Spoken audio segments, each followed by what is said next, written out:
Welcome to the Psych Central Show, where each episode presents an in-depth look at issues from the field of psychology and mental health, with host Gabe Howard and co-host Vincent M. Wales.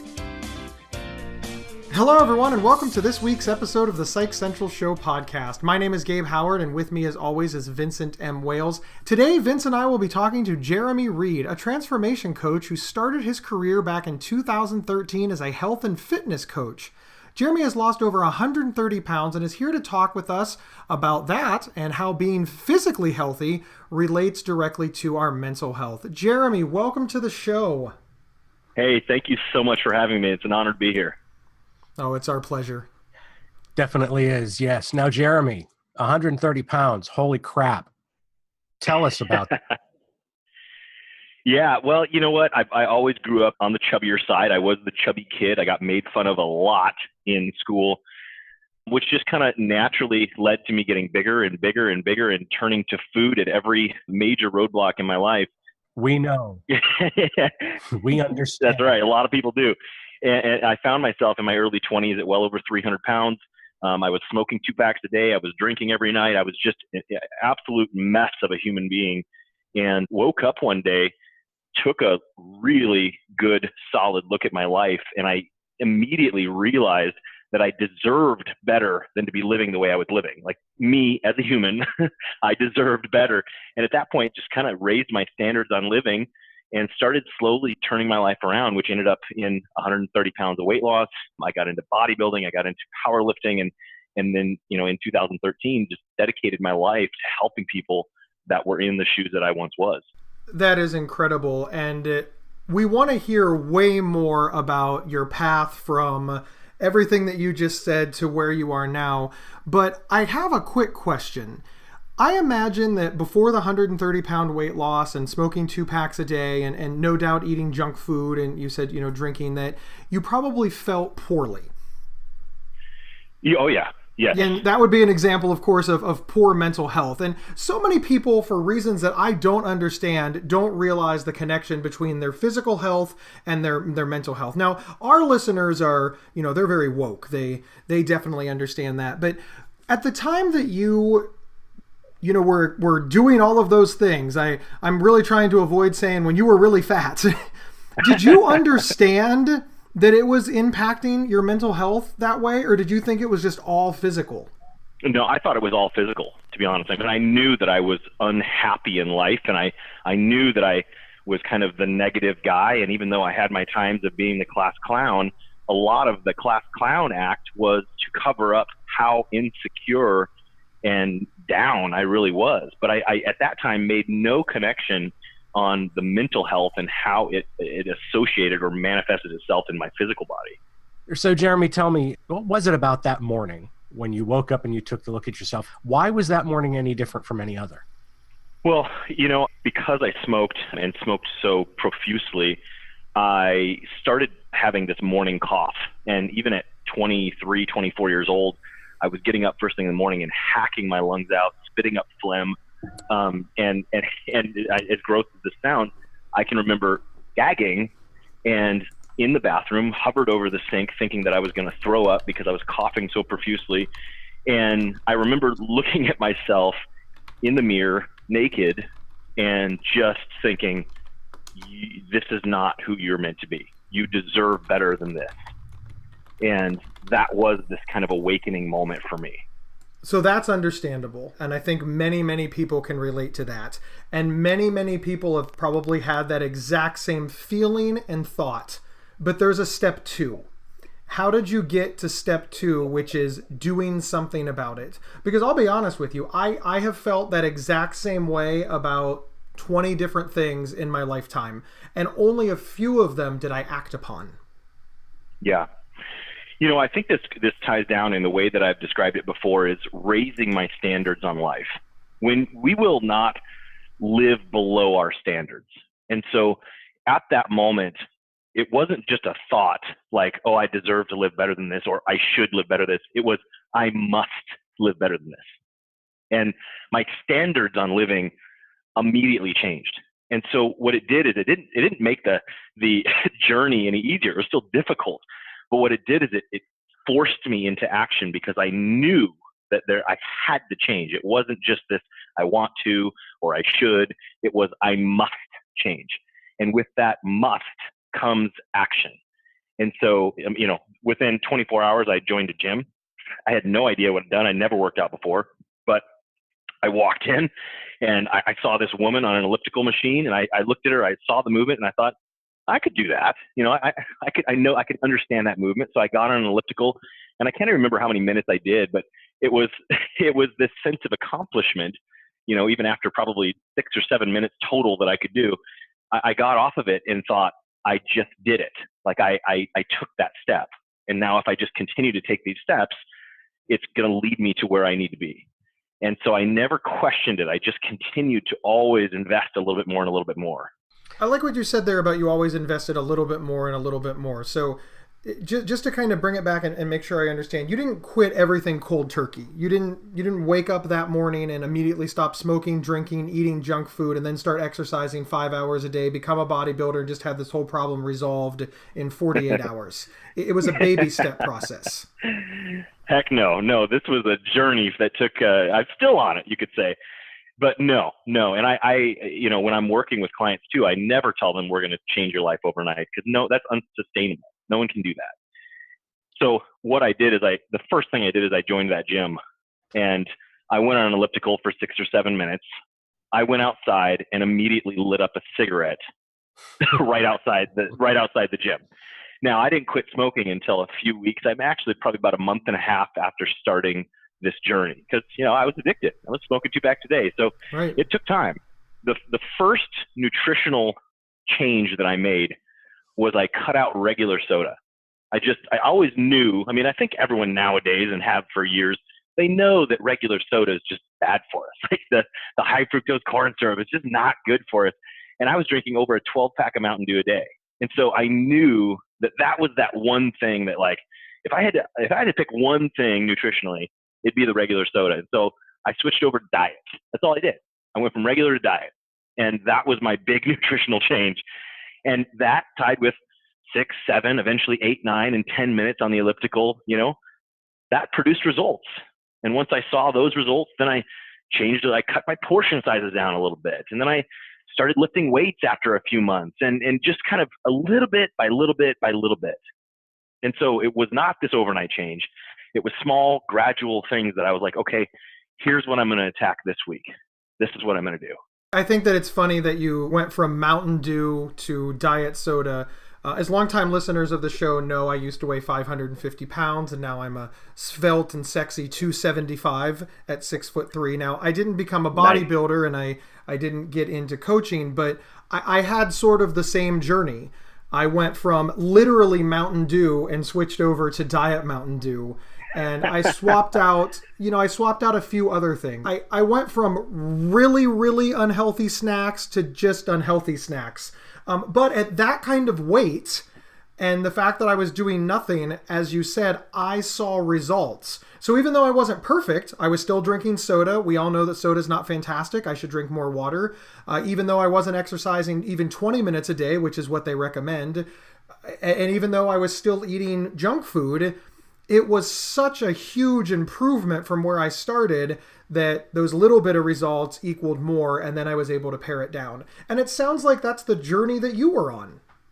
Oh, 100%. Absolutely. And that's what I think a lot of people don't understand. And I don't want to take this too technical on the weight loss side, but a lot of people think no matter what their start weight is, that they have to drastically change things overnight, which makes this whole journey so intimidating that they don't even start to begin with. When I have many, many, many clients who've lost hundreds of pounds all over the world, who all we did to start was we went from the triple cheeseburger and fries that they were eating every day to the single cheeseburger and small fry.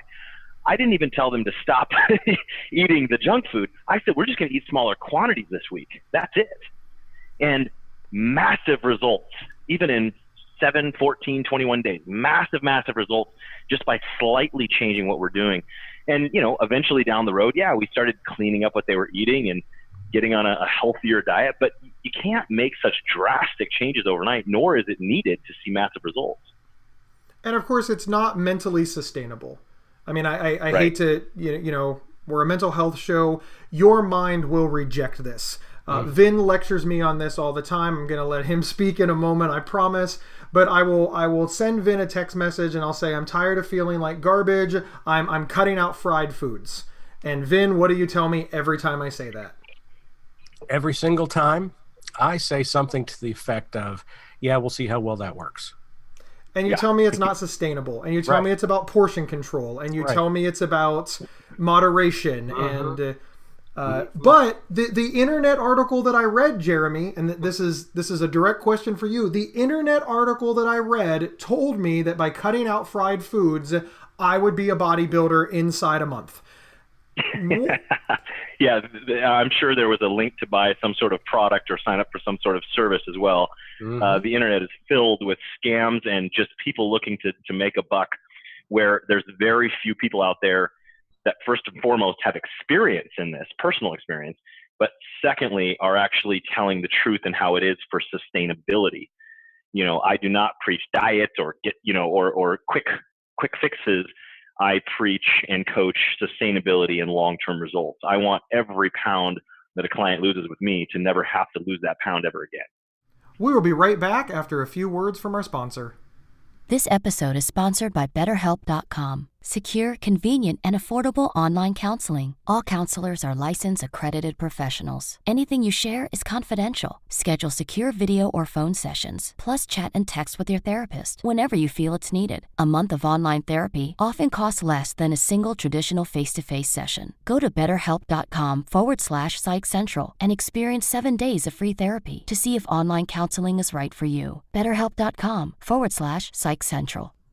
All right, so this is all great, but now let's focus on the change in your mental health after this huge transformation. Yeah, well, I kind of, in all honesty, look at my life in almost 2 chapters or 2 books, you could say. There's the pre-weight loss phase of my life where I suffered from depression. I suffered from social anxiety. I suffered from very, very poor self-image and confidence issues. I suffered in almost every way that you could think. And after going through this transformation, and primarily about the first year of my transformation, where I lost a majority of the weight, it wasn't even when I started building muscle. It was just taking control over my own habits and behaviors. I was not expecting that to happen. But what really happened, the major transformation in my life wasn't physical, it was mental. I went from socially awkward and anxious. I was constantly either staying quiet in the corner and minding my own business because I didn't want to interact, or I was overly the life of the party trying to cover up for my many insecurities. And what happened through this was this rebirthing of me, where now I'm just a completely different person. Confidence in myself and my abilities, socially just hungry to interact and help and laugh and love so many people, just meet new people. I love interacting, going out and meeting new people now. I own and run several businesses now, which I never would have done. I was the conservative, just keep it simple, don't make waves, like keep to yourself type guy. And now I'm a risk taker, and I go and I live my life and I do the things I want to do. And my goal is to help as many people as possible. So I'm constantly starting new ventures to go down that road. The mental portion of this transformation has been absolutely incredible. And anyone in my life that knew me back then will say the same thing, that the biggest transformation that happened was not the physical one. It was the mental one. I'm going to play devil's advocate for a moment, because there's somebody listening that says, look, this had nothing to do with his mental health. He was just pretty now. He was handsome now. And because he was handsome and physically fit and no longer overweight, he had the confidence to do it. Now, I would argue that confidence and mental health, they do go hand to hand. But what do you say to people that just feel that this isn't a mental health thing, this is a beauty standards of America thing? There's some point to that. I can see that side. I think what I would say is you have to really experience it to know that it's so much deeper than that. And the real change that I see in myself, that I can speak personally, and I've had the same thing happen with clients, is that it's not so much how we see the world viewing us it's a complete shift of how we view ourselves. And that isn't what's in the mirror or in photos or how we represent ourselves on social media. That's just the same guy that's hovered over a bathroom sink about to gag on his own phlegm because he smokes 2 packs a day, and he's looking in the mirror. Now the guy looking in the mirror has totally different opinion of himself, so much more love for himself, that how can you say that's beauty standards? It's not. That's a complete rebirthing of who you are and how you love and respect yourself as a human. I love that answer. Thank you so much.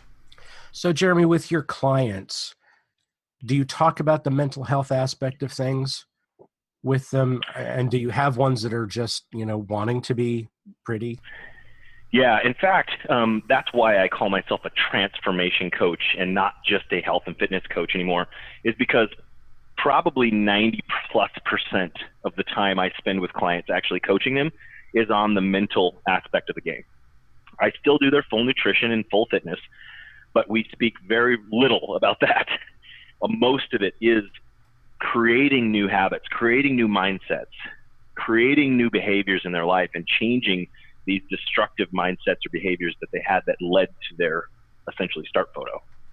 Okay. Thank you so much. So I remember myself, I showed up and the first thing that I said is I don't want to be ugly. I don't want to be ugly. I don't want to be circus freak fat. I want to be able to fit in booths. I want to be able to ride roller coasters. I want to be able to fit in movie theater seats. Mental health was the last thing on my mind.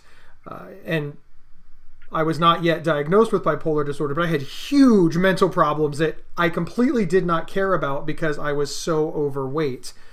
So if anybody would have tried to talk to me about mental health, I would have just been like, look, I'm just trying to make girls think I'm pretty. Do you get a lot of pushback? No, I don't, because I ask pretty direct questions and I'm very good at what I do. So we identify some of the problems really quickly. And, I wouldn't say that all of my clients are diagnosable in some degree. Some of them are, but there's obviously an issue if they're coming to me at, 400, 500, 600 pounds. They're using food as their drug, as their coping mechanism in life. And we have to get to the kind of the bottom of this, but also at the same time, we've got to find other alternative ways for them to just deal with the stresses of life, deal with the bad days, deal with the bad news, where they would just go and overeat. We've got to find new behaviors to put in place to accomplish the same thing. I really appreciate you addressing that, because there is a world of difference between somebody who's 100+ pounds overweight and somebody that's 20 or 30 pounds overweight. And you do an excellent job of explaining the physical health problems and the mental health problems that led you there. Like you just said, whenever I was stressed out, food. Whenever I was happy, food. Whenever I was sad, food. Whenever I was angry, food. And early on, when I was losing the weight, I had to find replacements, because I still had those emotions, and those emotions are good. We want those emotions. Even the negative ones have a purpose, but you've still got to do something with them. And Right. If somebody would have sat me down and said, look, Gabe, whenever you're angry, we're going to have you go run 5 miles. I would have been like, yeah, I'm not doing that. So I was able to find things that I could do and would do that weren't the double cheeseburgers. You said you asked direct questions. And this might be a difficult question to answer, but can you give us an example of like the first day's question? So I hire you, I sit down, go. Well, I would get an idea of what your lifestyle is like first and foremost. Have you tried dieting in the past or losing weight in the past? What are you currently eating? Just kind of get an idea for your lifestyle. And we come up with just kind of an overview, get a picture of when are your trigger points, like what times do you normally binge, or what, just kind of asking questions here and there. But then in the coaching, when I'm talking about direct questions, it would be like, hey, if we have a coaching call and the client says, yeah, it was actually a rough week. I had a major binge on Wednesday. I would say, well, what happened Wednesday? And a lot of times, I know it sounds simple, but a lot of times people don't want to, they like by nature, they just want to hide. And so by me saying, well, what happened Wednesday? Like, well, and then we'll get into what happened Wednesday. And we start to talk about these things and start to kind of, I call them leveling down of like, it wasn't just the fact that, you got in a fight with your spouse. It was, okay, well, how did that make you feel? And what does this mean? And we end up kind of identifying, oh, okay, maybe loneliness is a major trigger for you, or you're feeling inadequate is a major trigger for you. And so getting kind of in tune and self-aware with our emotions and how we feel and just what our actions are based on what we're feeling, we can start to identify these things going forward and get in front of these issues rather than all constantly behind them. And of course, when you're dealing with them behind instead of in front, they can also pile up. So you ignore the first issue, the second issue you can delay, and then before you know it, you've got all three problems, and you, of course, are not feeling physically or mentally healthy to start with. Right. I could avoid things like nothing. I am an expert avoider. Most of us are. It's not until we actually turn our eyes on the problem and start to really get honest with ourselves. That's another thing. It's just honesty with ourselves and taking complete ownership over our lives. It makes sense. Two things. First, I'm naming my next band What Happened Wednesday. And secondly, it's about time for us to wrap up. Jeremy, do you have any final words for our listeners? What happened Wednesday? It sounds like the Addams Family. I love that. What happened Wednesday? I would say if any of your listeners out there are struggling with weight, if weight was an issue like it was for most of my life, if your relationship with food is an issue for most of your life, first and foremost, the mental side of it is so much bigger than you realize. You don't need the next $75 Instagram diet from some health coach. You don't need the do-at-home workout program. These things are great, and you may need to get there at one point, but you need to start looking at what's going on upstairs in your head. You need to start looking at what sets you off, what makes you turn to food, how are you feeling. These sort of things are the absolute key to not only losing the weight, but keeping it off for life. Excellent. Thank you so much. And so how do we find you online if people want to do so? Sure. I'm big on social media. You can find me at Jeremy Reed Fitness almost anywhere on the web. Reed is R-E-I-D. And you can go to my website at jeremyreedfitness.com. And then I also have a podcast myself, which talks about a lot of this stuff. In fact, my podcast is mostly the mental aspect of transformation, and it's called Conquer Your Mountain. And that's available on iTunes or wherever fine podcasts are sold? Everywhere. Yep. iTunes, Google Play, Stitcher, everywhere. Spotify, you name it. Yep. All of it. If you found the Psych Central show, you can find Jeremy's podcast. Jeremy, thank you so much for being here. We really appreciate you sort of diving into how physical health and mental health relates. I almost feel embarrassed that we have to discuss it, but there really is a big disconnect for most of society. Your brain is in your head. Your brain is where mental health is kept, but we see them as separate things. So thank you for shedding light on that. You're so welcome. Thank you, guys. And thank you, everyone, for tuning in. And remember, you can get 1 week of free, convenient, affordable, private online counseling anytime, anywhere by visiting betterhelp.com/psychcentral. We will see everybody next week. Thank you for listening to the Psych Central Show. Please rate, review, and subscribe on iTunes or wherever you found this podcast. We encourage you to share our show on social media and with friends and family. Previous episodes can be found at psychcentral.com/show. Psychcentral.com is the internet's oldest and largest independent mental health website. Psych Central is overseen by Dr. John Grohol, a mental health expert and one of the pioneering leaders in online mental health. Our host, Gabe Howard, is an award-winning writer and speaker who travels nationally. You can find more information on Gabe at gabehoward.com. Our co-host, Vincent M. Wales, is a trained suicide prevention crisis counselor and author of several award-winning speculative fiction novels. You can learn more about Vincent at vincentmwales.com. If you have feedback about the show, please email talkback@psychcentral.com.